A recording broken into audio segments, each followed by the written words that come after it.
नमस्कार, मैं आपकी ज्योतिषाचार्य मीनाक्षी सहलन।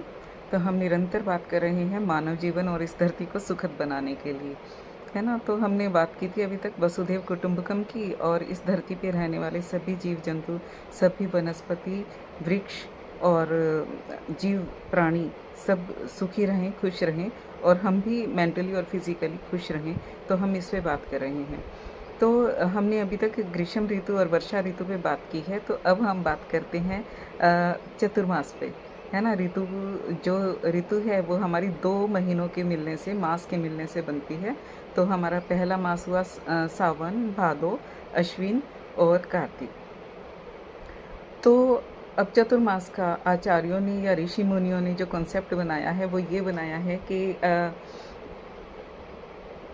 आषाढ़ मास की शुक्ल पक्ष एकादशी वो देव शयनी एकादशी कही गई है। कहा जाता है कि इस वक्त में देव सो जाते हैं, तो कोई भी किसी भी तरीके का शुभ कार्य इन दिनों में नहीं होता, जैसे शादी करना या सगाई करना या कोई रिश्ता पक्का करना या घर बनाना, रेनोवेशन करना या गृह प्रवेश करना, ये कार्य नहीं किए जाते हैं। तो इन कार्यों को निषेध क्यों कहा गया? तो हम लोग देख ही रहे हैं कि कितनी मूसलाधार बारिश हो रही है संपूर्ण भारत में, पश्चिमी घाट से लेके उत्तर भारत तक।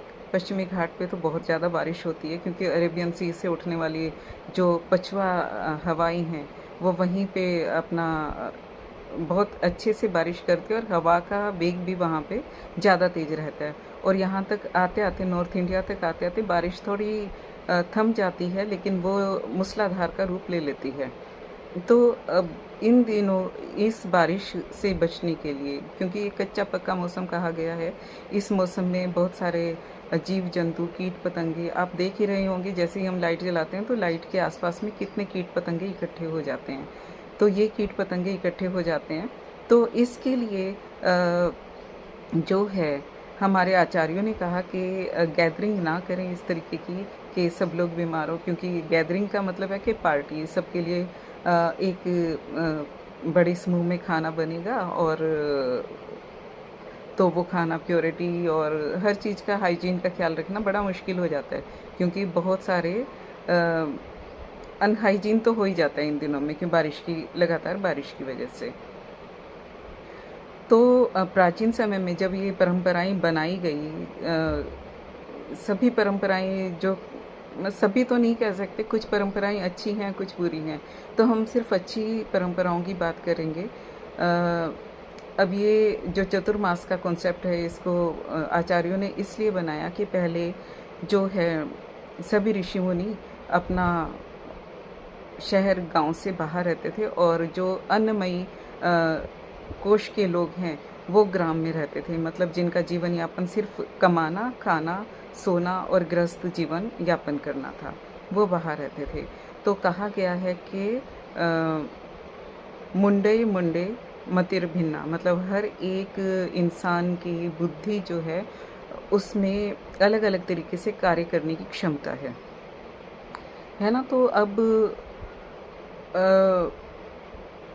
वनों में या पहाड़ों पर ये अपना पानी से बचने के लिए ऋषि मुनि भी धीरे धीरे गांव के आसपास या बाहर जो उपवन या फिर धर्मशालाएं या फिर जो मंदिर होते थे वहां आ जाते थे, ताकि ग्रामवासियों के साथ वो थोड़ा सा समय बिता सके। चतुर्मास 4 मास बहुत लंबा समय है, तो ताकि वो उस बीच वहाँ पे रह सके, और क्योंकि वो प्राणमयी कोश के लोग हैं, या हम कहें तो वो मनोमयी कोश के लोग हैं,